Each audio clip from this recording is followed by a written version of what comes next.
Ini adalah salah satu keris brojol yang cukup istimewa dari zaman kuno, milik salah seorang kolektor dari Surabaya. Rahayu, ini saya masih di tempat seorang pecinta pusaka dan kolektor pusaka ya, di daerah Surabaya ya.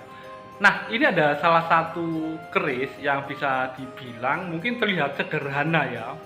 Tapi kalau teman-teman lihat di literatur buku keris lama, termasuk yang baru yang dirangkum di ensiklopedia keris yang ditulis Pak Bambang Harsrinuksmo, nanti keris ini jadi mengacu ke salah satu karya seorang empu dari Tuban ya. Karena memang ini kalau dari gaya rancang bangun dan materinya ini memang Tangguh Tuban ya, tepatnya Tuban era Mojopahit. Dan beberapa ciri termasuk kayak kalau lihat lebarnya, tebelnya, terus pamornya juga yang termasuk pamor sederhana ya, kayak wosing putah gitu.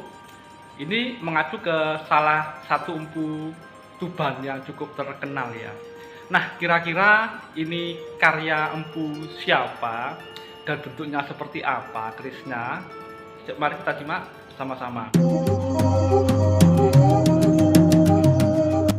Ini adalah detail warongko kerisnya ya. Jadi ini warongkonya cukup sederhana ya, tapi unik juga ya. Jadi nggak kayak warongko gayaman Jogja ataupun Solo ya. Ya, ini adalah jenis warongko yang memang sering ditemukan di daerah Jawa Timur ya. Cuma kalau dedernya mirip deder Solo ya. Nah, sekarang kita lihat untuk detail bilahnya ya.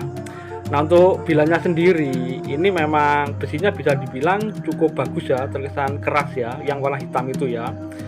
Dan untuk pamornya sendiri ini juga cukup istimewa ya. Jadi banyak kelap-kelipnya. Kalau orang-orang sih banyak yang nyebut kayak pamor meteorit, ada juga yang nyebut kayak pasir malelo ya.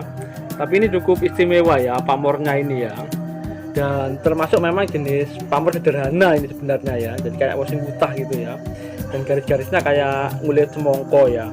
Dan kalau untuk keris sederhana ini sendiri, ini memang orang-orang menangguhnya atau memperkirakan ini dari daerah Tuban ya. Dan kalau lihat tebelnya sama lebarnya, ini memang sedikit lebih terlihat lebih lebar ya, atau lebih tebal dari keris Tuban pada umumnya ya. Dan orang-orang sering mengkaitkannya dengan empu bekel jati ya. Sebenarnya seperti apa sih ciri keris karya empu bekel jati itu, salah satu empu dari daerah Tuban? Nah, empu Moden atau nama lain dari empu bekel jati adalah seorang empu dari daerah Tuban yang hidup pada akhir zaman Mojopahit ya. Jadi keris hasil karyanya berukuran sedang ya, tapi agak tebal dan lebar dibandingkan dengan keris Tangguh Tuban lainnya. Karya empu Moden atau empu bekel jati lebih runduk ke depan ya. Jadi besinya tampak keras dan kenyal, berwarna keabu-abuan, memberi kesan mentah ya. Dan pamor yang sering digunakan adalah wos putah dan ngulit semongko. Dan mungkin itu saja dari saya, semoga bermanfaat dan jangan lupa untuk like dan subscribe-nya. Titi sing tias marsudi mardawaning budya tulus mesureh kasudarman. Ketepatan hati mencari, irama hati yang ikhlas melatih jiwa kebaikan.